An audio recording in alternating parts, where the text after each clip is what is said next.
汉字部首立，立字像一个人站在地上。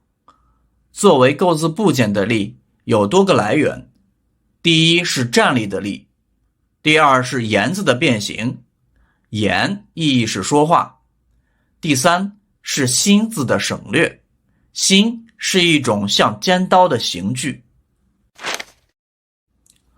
站，站字左边的立表示站立，右边的站表示字音。站的意义是人站立不动，引申为车停下的地方，也就是车站，比如站住，不要动。前面路口有一个车站，我们在网站上看新闻。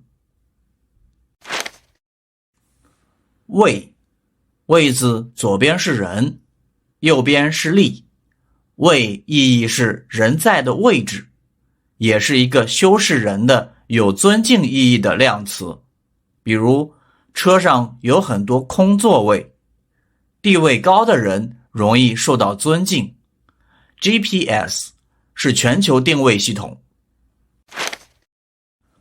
竖，从古文字看，竖的上半部是一只向下看的眼睛和一只手，就像人在专注的做事，需要用眼睛和手。下半部分是豆，豆是一种有点像高脚杯的盘子，把豆放好就要把它竖起来。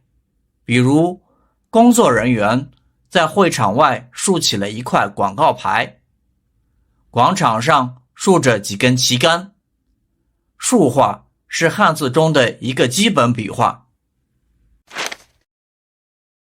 音，音字源于言字，言的上部变成立，下部在口中加横画，就得到了音字。音意思是从口中发出的声音，后来泛指声音。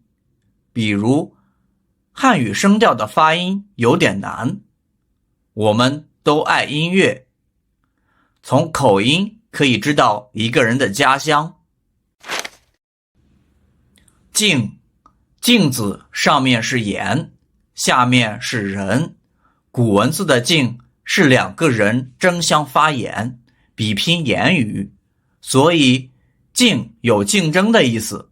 比如足球是一种竞技比赛，龙舟竞赛开始了，人们竞相到河两岸观看。竞，竞是在竞的口中加一横，表示说话结束，就像嘴闭起来。竞意思是末尾完结，比如毕竟她是你女儿，不要跟她生气。她竟敢破坏我们的计划，她究竟是什么人？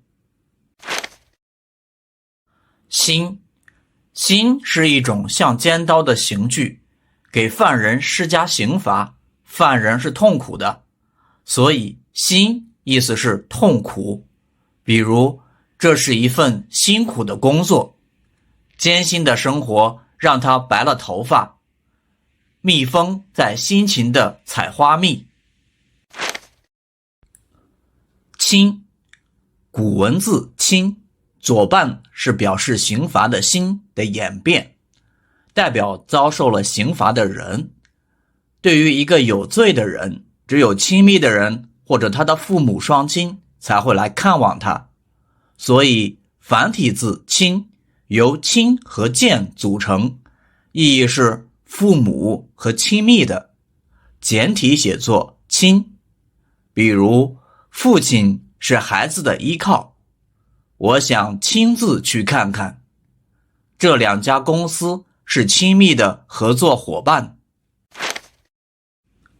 章，从古文字看，章字像一把尖刀，雕刻图案，后来章的意义扩大，图章、花纹、标记。文章、诗歌、乐曲、法律的段落都是章。比如课本有12个章节，不要违章行驶。合同上盖着2个公司的印章。